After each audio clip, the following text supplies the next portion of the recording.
Thank you, Mr. Chairman, and thank you, Ambassador, for your service to our country and for being here today.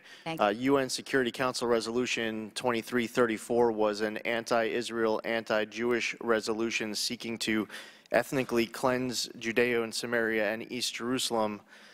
Is it an accurate summary of your observations since taking over as ambassador that some of the nations that voted for this resolution were resentful, some were apologetic, and it appears to have been U.S.-led and U.S.-pushed? I talked to all of the Security Council members and told them how offended and what a kick in the gut it was for Americans. What I got was some felt very arm-twisted by the U.S. Others thought it was the right thing to do. And then, you know, the hard part about me talking with 2334 is they keep telling me, well, it's the U.S. that wanted it, it's the U.S. that wanted it. So it's hard for me at this point. I'm just saying there's a new administration. This is not where we want to go. And so now they don't talk to me about it because they know it's such a sore subject with us. And your testimony is confirmation that the U.S. was engaging in dangerous, ugly backstabbing of our nation's ally in Israel, and we abstained. And when Ben Rhodes and others were on a conference call, and this is in the White House records, quoting verbatim, when asked why we abstained, Ben Rhodes, the taxpayer-funded White House fiction writer, says, quote, "We abstained, as Samantha explained, for a number of reasons. First, the United Nations, we continue to believe, is a flawed venue for this issue in that it has frequently been used to single out Israel.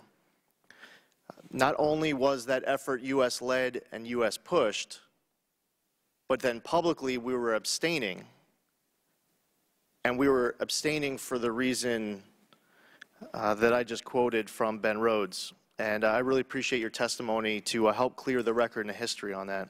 Well, and if I could just add, I respect Samantha Power and have and appreciate her service very much. But that was one of our lowest points in our country with what happened, because the international community, when they saw that we went against an ally, it set off a terrible tone in terms of where we're going to go. And just to let you know how bad it was, when she abstained, the entire Security Council and the audience got up and applauded. And Israel was sitting there with their wife watching that. Think about what we just did to a friend, what happened. You don't ever applaud in the Security Council. It never happens. It happened that day.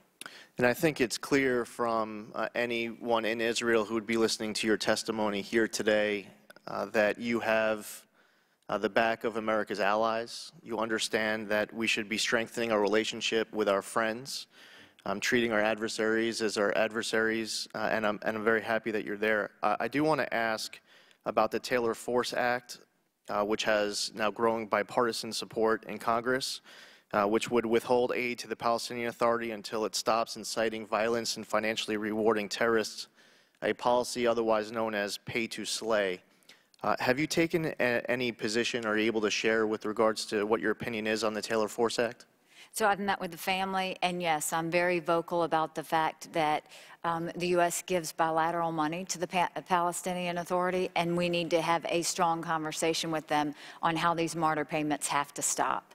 And I think that it's one of those things that by us giving money, we're supporting it, and we have to make that correlation with them and let them know that that's not something that we're going to accept or do going forward. And I think it's great that you did meet with the family. Taylor Force, this isn't an Israeli. It's an American who graduated from the United States Military Academy, and I appreciate your leadership. In my remaining time, I'm going to yield to the gentleman from South Carolina,